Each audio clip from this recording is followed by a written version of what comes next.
Welcome sa Dries TV. Kung interesado ka sa ganitong news, huwag kalimutang isubscribe ang ating YouTube channel. Maraming salamat! Welcome po ulit sa ating panibagong update tungkol kina Kim and Paolo Abilino. Sa bawat update natin, tatalakayin natin ang mga pinag-uusapan sa mundo ng social media tungkol kina Kim and Paolo Abilino. Kaya naman kung hindi pa po kayo nakasubscribe dito sa ating channel nako, i-click nyo na po yan and isama nyo na din ang bell button. So, ayan, welcome back again sa ating YouTube channel mga kakimpaw, and sa update natin ito, ang pag-uusapan natin ay tungkol sa mga importanteng kaganapan po kina Kim and syempre kay Paolo Abilino. Pero bago po ang lahat, narito muna ang ilang mga napili nating komento patungkol po yan sa naging previous update natin. Una komento mula ito kay Ban849. Sabi niya, love you Dries, nakakataba ng puso na magaganda naririnig or nakikita natin sa mga nag-post. Salamat at medyo laylo na mga bashers o mga naiinggit Miss Dries. Apektado pala rin mga diehard fans, lalo mga seniors sa mga fake news. Ingat lagi tayo Miss Dries. May God bless us all. So, maraming salamat po sa komento, Ban849. Love you too, no? Maraming salamat sa pag-suporta mo kay Kim and syempre kay Paolo at maging sa mga daily update din natin. And yes, tama ka, medyo laylo na yung mga bashers dito sa mundo ng social media, lalo na sa X. Wala na ako masyadong nababasang bad vibes at paninira kay Kim and Paolo Abilino.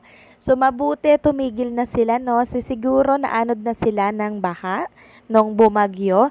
Hopefully. Kasi alam nyo, ang tahimik ng buhay pag walang mga bashers. Sa totoo lang, no? So, panay good vibes lang yung nakikita ko ngayon dito po sa mundo ng X. So, medyo may ilan-ilang po mga nega, pero hindi ko rin kinukuha mga kakimpaw.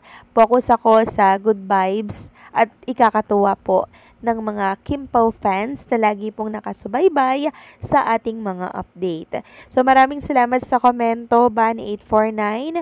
God bless at mag-iingat ka palagi. At ang pangalawang komento ay mula naman po kay Ginang Helenita Catalasan. Sabi niya, good evening Dries, thanks for the support about Kimpaw. May inspiration, may happiness. I'm so happy dahil magjusawa na sila at di magsasawang panoorin ang lahat ng teleserye nila at movie nila. God bless you Dries and Kimpaw. May the Almighty Lord guide and protect Kimpaw with their everyday life. God bless to all of the staff, cast, and director. Maraming salamat po sa komento, Ginang Helenita Catalasan. Shoutout po sa inyo dyan sa Paris, France. So yes, agree po ako sa inyong sinabi na talaga naman pong walang kasawa-sawa tayo sa pagsuporta at syempre panonood po ng mga project na meron si Kim and Paolo. Syempre hindi tayo masasawa dyan kasi isa ito sa pinagkukunan po natin ng inspirasyon, ng lakas, 'di ba?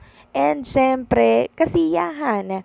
Dito po tayo kumukuha ng lakas natin everyday, 'di ba? Kaya pag may problema po si Kim and Paolo, apektado po ang lahat. Pero pag okay naman si Kim and Paolo, masaya din po tayong lahat.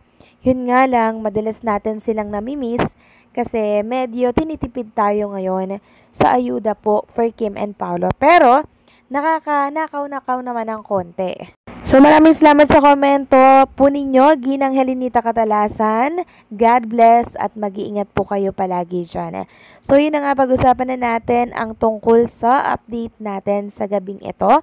At tunahin natin itong location ng shooting ni Kim and Paolo Abilino ngayong araw yan ng Friday. So napakaganda po ng panahon dyan sa Cebu. Talaga naman pong maaraw, hindi po maulan. Kaya thankful ang buong team kasi nagagawa po nila ng maayos yung kanilang mga eksena syempre at yung kanilang mga taping po ngayong araw. Sabi nga po ni Direk Jojo Sagin, maayong buntag ug maayong adlaw sa tanan. Thank you God for today kasi nga po mga kakimpaw, napakaganda ng panahon ngayong unang araw po ng Agosto. And alam nyo mga kimpaw, ang dami pong naku-curious dito po kay Vincent Vincent po sa The Alibay ha, or kay Paolo Avellino. Kung ano daw po yung role nitong si Paolo dito po sa The Alibay. Kasi sabi dito, na-excite na ako kung anong role talaga ni Paolo, aka Vincent. Bakit laging nakabuntot kay Stella? Jowa niya ba or asawa or stalker siya? Kasi suspect niya or magkakampi silang dalawa. So, hula ako dito sa karakter ni Paolo Avellino. Ano siya, nag-iimbestiga siya, no? Para siyang stalker ni Chinita Princess. Nangangalap siya ng impormasyon sa ginagawa po ni kitong si Kim Chu. So, ganun yung pagkakaalam ko ha, base yan sa karakter nitong si Paolo. At eto pa mga kakimpaw, meron tayong nabalitaan na meron palang gagawin si Chinita Princess. Meron po siyang eksena na kung saan ay magpo-pole dancing pala siya dito sa The Alibay. Yes po mga kakimpaw, meron po siyang eksena na magpo-pole dancing. Yun nga lang, hindi po pwedeng ibahagi yung picture ni Kim na kung saan ginagawa niya po ito kasi ito po ay para sa eksena niya sa The Alibay.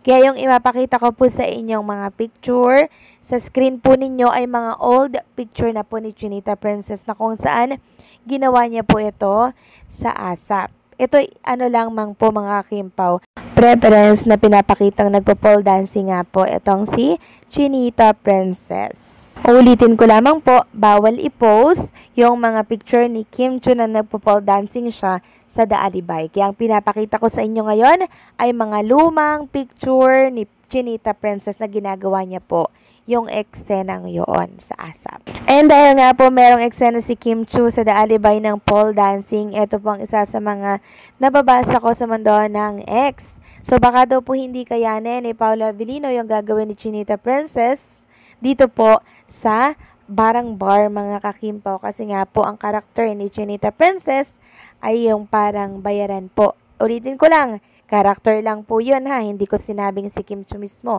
kundi po itong si Stella Marie. So sigurado mga kakimpaw na talaga namang si Paolo Avellino mapapakagat labi po yan pag nakita niya po na ginagawa ni Chinita Princess ito dyan po sa bar na kung saan ay doon nila sinushoot ito pong eksena ni Stella Marie. Meron pa nga pong nagsasabi na mabuti pinayagan ni Paolo Avellino na mag-pole dancing ang isang Chinita Princess.